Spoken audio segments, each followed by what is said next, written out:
আজকের আলোচনার বিষয় হচ্ছে তুলা রাশির বিশাখা নক্ষত্রের আগস্ট 2026 রাশিফল।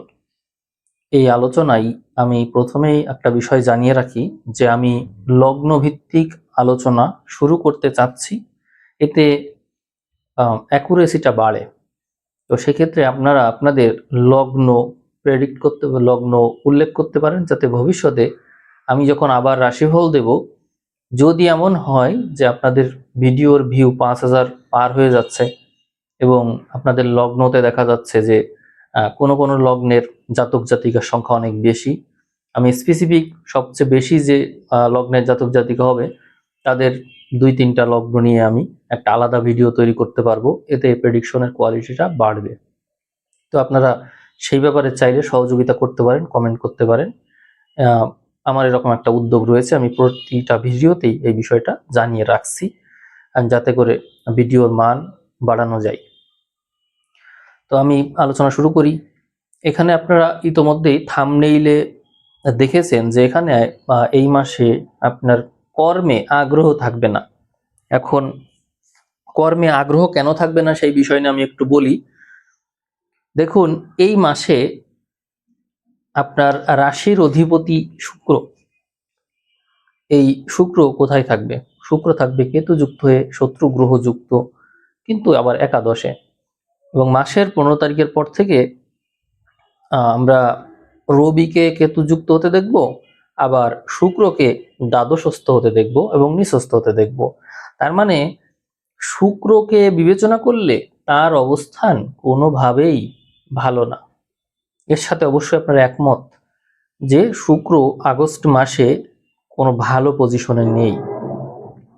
তবে তুলার জাতক জাতিকাদের মধ্যে জন্মগতভাবে একটা বৈশিষ্ট্য থাকে, সেই বৈশিষ্ট্যটা হলো আপনারা ব্যালেন্স করে চলেন, সবসময় সবকিছুতে একটা ব্যালেন্সের স্বভাব আপনাদের মধ্যে থাকে। আপনারা কোনো পক্ষই নেন না, সবসময় নিরপেক্ষ পক্ষে থাকেন। এই ইসের কথাই বলি, ধরুন বিশ্বকাপ হচ্ছে, বিশ্বকাপ ফুটবল, তো আপনারা দেখুন তো আপনারা কোনো দল নিচ্ছেন কিনা। স্পেসিফিক কোনো দলের কথা বলা যে এই দলটাই আমার গোড়া সমর্থক, কঠিন। এটা কঠিন হবে আপনার জন্য, কারণ হচ্ছে আপনি খেলা দেখেন, আপনি নির্দিষ্টভাবে চান না যে এই দলটাই জিতে যাক, এটা আপনার স্বভাব না। এইটাই হচ্ছে ব্যালেন্সের বিষয়, যে তুলার জাতক জাতিকা যারা পিওর তুলা, তারা অবশ্যই ব্যালেন্স করে, অর্থাৎ সে খেলা দেখে উভয় পক্ষের, যেন আপনি বিচারক, আপনি খেলাটা জাজ করছেন এইরকম একটা বিষয় থার্ড অ্যাঙ্গেল থেকে দেখেন।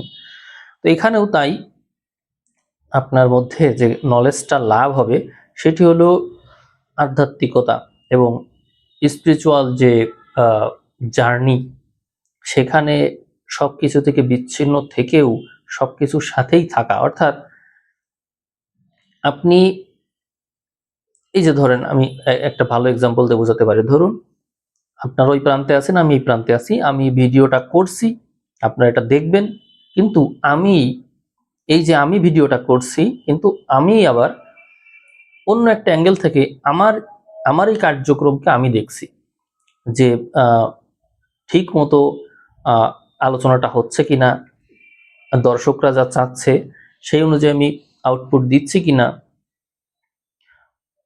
তাদের সাথে আমার ইন্টারাকশন ঠিক আছে কিনা, এই যে যে নানান বিষয় বিবেচনা করা, এটা কিন্তু আমার ভিতর থেকে আরেকজন এই বিষয়টাকে বিবেচনা করছে। তো ওই যে বিষয়টা, ওইটা কিন্তু এই আগস্ট মাসে আপনার লাভ হবে। লাভ হবে কিভাবে? কেতুর সাথে শুক্র থাকবে, সত্যানুসন্ধানী জ্ঞান, অর্থাৎ কোনো জায়গায় কোনো ক্ষেত্রে যদি আপনার বিরুদ্ধে কোনো ষড়যন্ত্র হয়ে থাকে, তাহলে সেই বিষয়টাকে আপনি উদ্ধার করতে পারবেন। গোড়া কোথায়, এর সমস্যার সমাধান কি, খুঁজে বের করা আপনার স্বভাব হয়ে দাঁড়াবে। আপনার হতাশার কারণ কি, আপনার কেন ভালো লাগে না, আপনি কোনো কিছুতে কোনো প্রাণ খুঁজে পান না, এরকম নানান প্রশ্নের উত্তর আপনি নিজেই খুঁজবেন। এই সময়ে আপনি এমন কোনো কাজ করতে চাইবেন না যে কাজে আপনার মাত্রাতিরিক্ত পরিশ্রম হয়। আপনার আয় রোজগার কমে যাক, সমস্যা নেই, কিন্তু পরিশ্রম যেন না হয়, অর্থাৎ স্থিরতাই এই সময় আপনার মূল লক্ষ্য হয়ে দাঁড়াবে। এই সময় কেনাকাটার প্রতি আপনার আগ্রহ বাড়বে, যেমন পোশাক আশাক বা প্রসাধনী বা এমন কোনো বিলাসদ্রব্য যা না হলেও চলে, এইভাবে আপনার আগ্রহ দেখা যাবে। এই মাসে খরচের মাত্রা আরো বাড়বে হচ্ছে মাসের প্রায় 5-6 তারিখ পার হলেই দেখবেন যে খরচের মাত্রা আরো বেড়েছে। এই সময় আপনার মধ্যে উদাসীনতা কাজ করবে, সবকিছুতেই একটা ছাড়া ছাড়া ভাব, কোনো কোনো কাজ করতে যেন ইচ্ছা করে না। দায়িত্ব নিলে তো দায়িত্ব পালন করেন, কিন্তু কেন জানি ভালো লাগছে না, মন মন দাঁড়াচ্ছে না, এরকম একটা বিষয় হবে। এই সময় আপনার ভ্রমণও হতে পারে, ভ্রমণ হওয়ার প্রবল সম্ভাবনা আছে।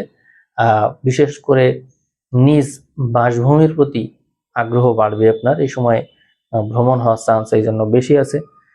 এদিকে আপনার যে বিশাখা নক্ষত্র, এই নক্ষত্র অধিপতি বৃহস্পতি এই গ্রহটা কর্কটে খুব একটা পজিশনে আছে, এবং তুলার জন্য রাজযোগকারী গ্রহ শনি তারই নক্ষত্রে আছে, কিন্তু শনি আবার ষষ্ঠে আছে বক্রী হয়ে। এই জন্য আপনার মধ্যে কর্ম করার যে মানসিকতা সেটা তো তীব্র থাকবে, দায়িত্ব জ্ঞান খুব থাকবে, কিন্তু শনির ষষ্ঠস্থ অবস্থান আপনার মধ্যে স্ট্রাগল করার মানসিকতা দেবে। স্ট্রাগল করতে হবে কেন? এই যে শনির সাথে শুক্র দেখা হয়ে যাচ্ছে, এই ক্ষেত্রে আপনার মধ্যে মুড সুইংটা খুব দ্রুত হবে। ধরুন কর্মস্পৃহা কখনো কখনো তীব্র মাত্রায় হবে, আবার কখনো কখনো একেবারে মানে থাকবেই না। এক এক সময় এক এক রকম হবে। এই মনে হবে যে এখনই সব কাজ করে ফেলবো, আবার মনে হবে যে না, কিছুই ভালো লাগছে না, কোনো কাজই করব না, সারাদিন শুয়ে থাকবো। এরকম মানসিকতা এই মাসে আপনি পার করবেন, এরকম সময়। এখানে মাসের যে শুরুর অংশ, আমি যদি 2 ভাগ করি টাইমটাকে, আমি বলবো মাসের শুরুর ভাগ না ধরুন 1 থেকে 15 তারিখ, এই যে 15 তারিখ পর্যন্ত টাইম, এই সময়ে রবির সাথে বৃহস্পতি যুক্ত থাকবে। এই টাইমটাই বিশাখা নক্ষত্রের জাতক জাতিকাদের জন্য কর্ম সংক্রান্ত যে এইটা কর্মের প্রভাব, এই ক্ষেত্রে আমি বলবো যে আপনাদের মধ্যে আধ্যাত্মিকতার যে তীব্রতা সেটা লাভ হবে। তীব্রতা কেন? কারণ হচ্ছে আপনার এই রাশির অধিপতি শুক্র কেতু যুক্ত থাকবে, এবং কেতু ফল দেবে হচ্ছে রবির সাপেক্ষে, এবং রবি তো আছে জল রাশিতে, এই জন্য ফলটাই কেতুর প্রভাবটাই তীব্র হয়ে যায় মূলত। এই জন্য শুক্রের কারণে কেতুর কারণে শুক্র ঠিক মতো ফল দিতে পারবে না, এই কারণে সবকিছুই যেন আপনাকে আঁকড়ে ধরেছে, মানে চারিদিক থেকে ঘিরে ফেলেছে। এমনও হতে পারে যে আপনি শত্রু দ্বারা আক্রান্ত, বা এমন কোনো পরিস্থিতি দ্বারা আক্রান্ত যেখানে আপনি আসলে দিকভ্রান্ত, আপনি আপনি বুঝতেছেন না, বুঝতে পারছেন না যে আপনি যাবেন কোথায়, কোন কোন কাজটা করা উচিত, কোন দিকে যাওয়া উচিত, কি করা উচিত, বিভ্রান্ত থাকবেন।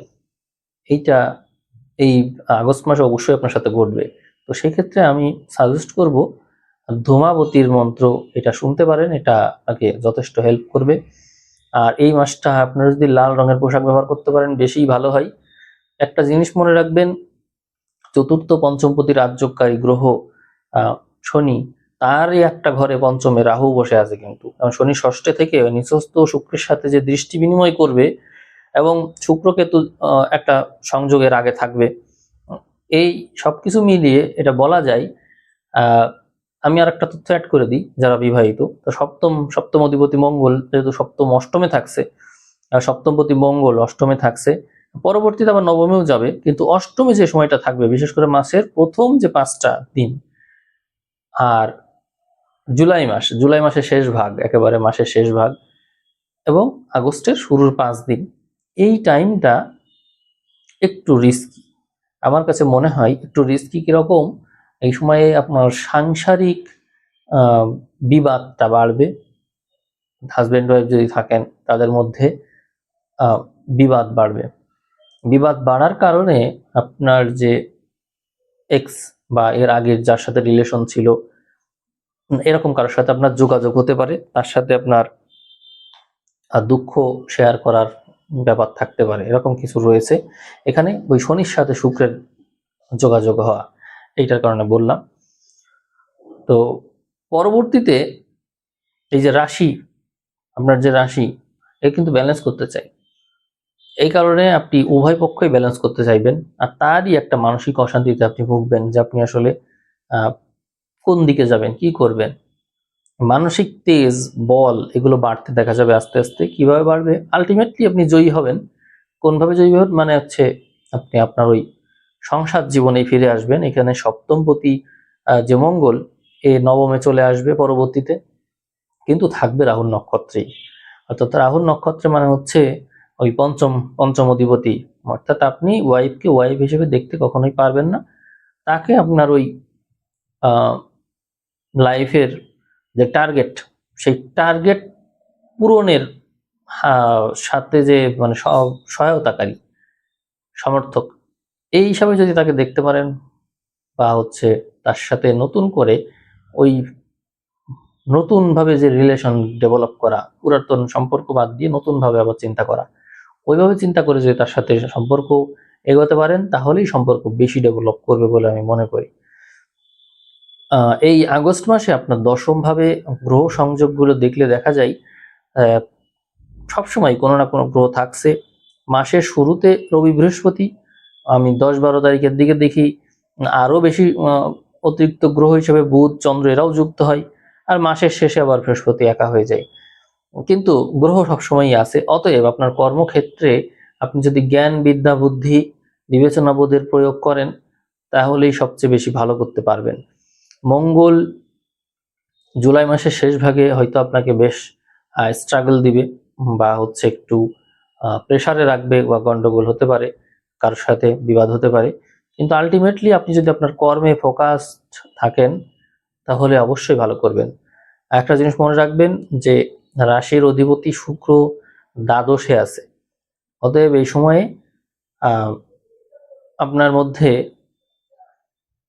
হজমের সমস্যা হতে পারে, স্মৃতি কাতরতা আসতে পারে, স্নায়বিক দুর্বলতা তৈরি হতে পারে, মানসিকভাবে ভেঙে পড়তে পারেন, এরকম নানান সমস্যা কিন্তু আছে। যদি হজমের সমস্যা হয়, আমি পরামর্শ দেবো যে আপনারা একটু আদা, যখন এই প্রবলেমটা হবে একটু আদা খেতে পারেন। এটা কাজ হয়। ওষুধের মতো চুষেই খেলেন, পরে একটু আস্তে আস্তে চিবাতে থাকলেন, সামান্য, বেশি না। এটা করতে পারেন হজমের সমস্যা রোধের জন্য। আর প্রাণায়াম, মেডিটেশন যে আমি সাজেস্ট করব, এটা করার আগ্রহ থাকবে কিনা এটাই হচ্ছে বিষয়। সেই ক্ষেত্রে আমি আরো সহজ সমাধান বলতে পারি, সেটি হলো শ্বাসের উপর মনোযোগ দেওয়া। শ্বাস তো নিতেই হবে, শ্বাস নেওয়া ছাড়া তো আমরা বাঁচতেই পারবো না। অতএব যখন কিছুই করতে ভালো লাগবে না, আপনি যে শ্বাস নিচ্ছেন সেই শ্বাসটাই নিচ্ছেন, ছাড়ছেন, এইটাই একটু কষ্ট করে এইটার দিকে একটু ফোকাস রাখবেন, যে আমি শ্বাস নিচ্ছি এবং ছাড়ছি, এইটুকুই কাজ। এটা করলেই দেখবেন যে আস্তে আস্তে স্থিরতা আসবে। আর সংসার জীবনের যে বিষয়টা, আমি বলবো এখানে আপনার নিরপেক্ষতা যে বৈশিষ্ট্য, এইটাই বজায় রাখুন। অর্থাৎ সবসময় মনে রাখবেন যে এই আপনি তো অলরেডি মানে উভয় পক্ষেই আছেন, অর্থাৎ পরলোক ইহলোক দুটোতেই আছেন, মধ্যে অবস্থান করছেন। তো সেখানে ওইভাবেই থাকুন। আপনি এটা মনে রাখবেন যে এই পৃথিবীতে আপনি আজীবন থাকবেন না, আবার আপনি স্বর্গলোকেও তো আজীবন থাকবেন না। যেখানেই যান, দুটোর কোনোটারই অস্তিত্ব নেই, আবার দুটোই আছে। এইভাবে চিন্তা করে, অর্থাৎ আপনি কোথাও নড়ছেন না, কোথাও সরছেন না, আপনি যেখানে আছেন ওখানেই আছেন, কেবল শ্বাসের দিকেই ফোকাস করা। এরকম এমন এক মাইন্ড তৈরি করুন যেখানে আপনি স্থির, আর এই স্থিরতাই আপনাকে এই সময় ঠিক রাখবে। তাহলে আপনি কোন রিলেশন কার সাথে কি হলো না হলো, কোনো কিছু আপনার উপর কোনো প্রভাব ফেলবে না। এই সময়ে স্মৃতি কাতরতাই সবকিছুর জন্য দায়ী। আপনার মানসিকতায় এমন রয়েছে যে আপনি জ্ঞান, বিদ্যা, বুদ্ধি, এই বিষয়গুলো আপনি সবসময় আপনার মধ্যে রাখেন, এবং অন্যের সাথে কথা দিয়ে কথা রাখা যে বিষয় রয়েছে, কথা দিলাম, রাখবো। এখন সে যদি আপনার এই বিষয়টাকে গুরুত্ব নাও দেয়, তবুও আপনি আপনার কথা রাখার মতন করে আপনি কথা রাখবেন তো রাখবেনই, এরকম করেন। কিন্তু আমি মনে করি ওইরকম করে না ভাবাই ভালো, কারণ এই সময় শুক্র কেতু যুক্ত থাকবে, শুক্র নিচস্থ হবে, শুক্রের নিজের ব্যক্তিগতভাবে শুক্রের পজিশনটা ভালো না। তাহলে আপনি কেন আরেকজন কি ভাবলো আপনাকে নিয়ে সেটি ভাবতে যাবেন? নিশ্চয়ই সেটি উচিত হবে না। এই সময় আপনি আপনার স্পিরিচুয়াল ডেভেলপমেন্টের দিকে মন দিবেন, সেটিই বেশি ভালো হবে। কখনোই অন্য অন্য কাউকে, মানে আপনার তো বৈশিষ্ট্য এটা যে অন্য কেউ কি ভাবছে সেইটা নিয়ে ভেবে তারপরে সিদ্ধান্ত নেওয়া, ওরকমটা এই সময় না ভাবাই ভালো। আপনি আপনার ডেভেলপমেন্ট করবেন, শুক্রের স্থিতি অনুযায়ী আপনি আপনার ডেভেলপমেন্ট করবেন। তা না হলে এই সময় ভালো থাকা মুশকিল হবে। আর রিলেশনশিপ বিষয়ে বলবো যে বিপরীত লিঙ্গের মানুষের প্রতি বিশেষ করে প্রেম ভাগ্য এই সময়ে বেশ শুভত্বভাবে, তবে টিকবে না। এই প্রেম ভাগ্য বা বিপরীত লিঙ্গের মানুষ তারা আপনাকে আকর্ষণ করবে এবং তাদের কারণে আপনার লাইফে স্ট্রাগলের মাত্রা একটু বাড়বে, এছাড়া আর কিছুই না। কারণ কি? কারণ হচ্ছে রবি যখন 15 তারিখের পর থেকে এই কেতু যুক্ত হবে তখন আপনার মধ্যে আম, অর্থযোগটা বা বৃদ্ধি পেতে থাকে। অর্থযোগটা বৃদ্ধি কিরকম?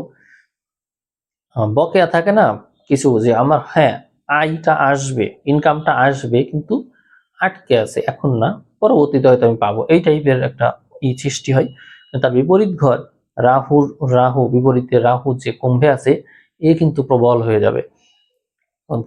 রাহু যদি প্রবল হয় তাহলে রাহুর প্রভাবটা তো তুলা পাচ্ছে, তুলাতে পড়ছে, এবং এই ক্ষেত্রে মঙ্গল পাচ্ছে, তারপরে হচ্ছে রবি পাচ্ছে, এদিকে আবার শনিও পাচ্ছে। তো এই যে রাহু একাই রবির কাছ থেকে শক্তি নিয়ে কিন্তু প্রবল হয়ে গেল। আমরা ছকে আগস্ট মাসে এই রবি রাহুই প্রবল হয়ে যাচ্ছে, ফলে আপনার মস্তিষ্ক কিন্তু অ্যাক্টিভ থাকবে। মস্তিষ্ক অ্যাক্টিভ, কিন্তু শুক্র রাশির অধিপতি শুক্র সে অত বেশি অ্যাক্টিভ না। তাহলে কি হচ্ছে? আপনার মস্তিষ্ক চলছে কিন্তু শরীর তো চলতে যাচ্ছে না। আর বৃহস্পতি 15 তারিখের পর থেকে আবার তার অ্যাক্টিভিটি দেখাবে। তাহলে রাহু বৃহস্পতি দুটোই যদি অ্যাক্টিভ হয়ে যায় তাহলে কি হতে পারে?